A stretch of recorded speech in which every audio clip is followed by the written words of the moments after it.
this is the reason I want to tell you. I'm acting for PSF not because I want to act. I'm acting because I need to act. When I relate to DepEd, Yeah. I need to act because DepEd only believes in me. Kailangan So- nandun siya. So if I will not act, people will return their tickets. Pag hindi ako aarte, many times. and you know, these people, like these theater directors who, well, I just talked to Anton Juan recently, and he said, oh, there are a lot of theater directors who are mad at you. What why? Because they feel that you're egocentric. You want to act in your own play, you direct, you write, and, well, that's something new for me because in US, well, I'm a US educated thespian. In the US, if you're acting, you're directing, and you're writing, you're called a Renaissance man, and you will be loved by all, like Mel Gibson, Clint Eastwood. Now, the new Renaissance is Bradley Cooper, and even nominated in Oscars. But here in the country, if you're acting, you're writing, you're directing, and you're good at all of those, you are called egocentric. So, kailan ba talaga tayo uunlad bilang bansa? Now, people, you know, these people, Anton Juan, I was talking to him a while ago, and yesterday I was also talking to him, and the theater directors or A-list theater directors, they said, siya pa, ang hiling niya maghubad-hubad sa Facebook. So what? This is my body. And I'm an artist. Kung hindi nila magawa dahil pangit sila, kasalanan nila yun. 'Di ba? I'm older, they're younger, but they look old. Wow, so kasalanan nila yun. Yung mga pangarap nila na hindi nila magawa, Yun na. 'di ba? Hindi nila magawa, hindi sila makaarte. Oh. 'Di ba? Wag nilang isisi sa akin yung mga hindi nila magawa. You know, in DepEd, when I market, they will always ask, ikaw ba yung bida dyan?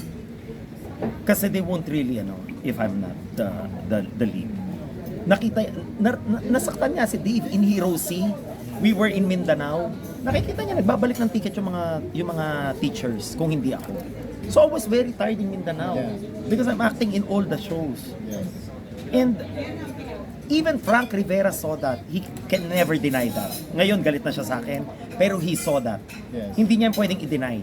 Nakita niya, ginilit pa niya ako, tinawag pa niya ako, sinabi niya, Vince, totoo nga yung sinasabi. And even in Malaybalay, yes, they were shouting like, kasi nga, ang tawag nila sa akin doon sa Mindanao, FPJ of Philippine Theater. Di ba si FPJ sa Malaybalay yun, yung binaril ng mga tao yung screen dahil namatay siya? Di ba namatay siya eh. First time niya namatay sa pelikula, binaril ng mga tao yung screen. Kasi they don't want him to die in his own film. No? Same thing. They will not buy the ticket if I'm not the lead. Now, kung hindi sila maniwala, sumama sila sa tour namin.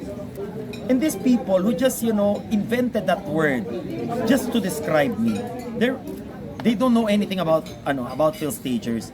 They're not giving me money. They're not the ones who's actually running the business. So why would I be affected by their bickerings and all? Kasi ako naman, sa katotohanan, wala na akong pakialam sa kanila lahat eh. After na nangyari sa akin sa Katips, na bash ako ng lahat, immune na ako sa bashing. Hindi na ako naapektuhan. Kung ano sinabi kaya sa akin nung Katips, hindi na ako naapektuhan. Sabi ko talagang it's God's will na sinasabi niya sa akin that I am really for here. That the objective is not anymore to earn money. It's just to continue with the business to help these young people. No, kasi After the pandemic, gano'n na lang yung goal eh. wala mo naman kasi ang pera, lifeblood yan ng kumpanya eh. Pagka walang pera, hindi magko-continue yung kumpanya. Kaya si Lord, binigyan kami ng maraming ganyan para mag-continue raw ito. So, yung mga batang yan, ngayon sa sweldo sila. Sabi ko nga, sino kaya sa theater company nagpapasel sweldo ng 120,000 a month?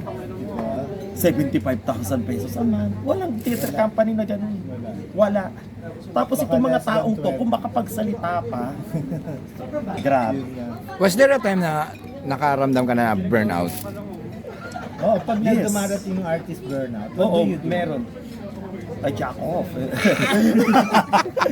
On the record, 8 years. No, wala kasi I'm very prolific. So this is my job And if I will stop, mawawala ng trabaho tong mga batang to. And eventually, I believe in PSF magic, Eric.